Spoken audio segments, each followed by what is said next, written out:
Hi, my name is Chris Walker. I can help you produce sun-protective clothing here in Vietnam.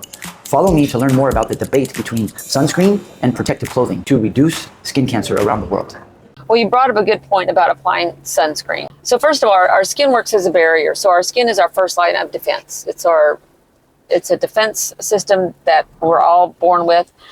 The purpose of putting on sunscreen is to coat the skin, just like you're putting paint on a car, to coat the skin and prevent the radiation from penetrating into your skin cells and damaging the DNA. That's the whole purpose of sunscreen.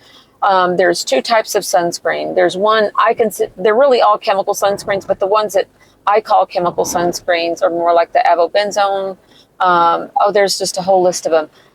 Those particular sunscreens work really well at protecting the skin, but the radiation has to hit the sunscreen, the cream, and it goes through a process and then it reflects back off your skin. So that's how that works. The physical sunscreens are the zinc and titanium sunscreens. These are the ones that I like, that I use when I'm playing outside for 2 or 3 hours. These are the ones that don't break down, that don't go through a process. They actually physically protect you because the radiation hits these particles and then just bounces right back off.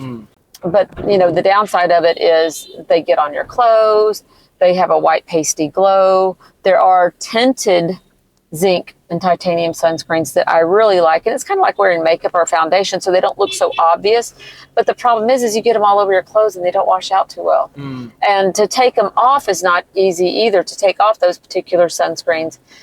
You could either use coconut oil on a makeup pad. They just wipe right off beautifully. Thanks for listening to the end.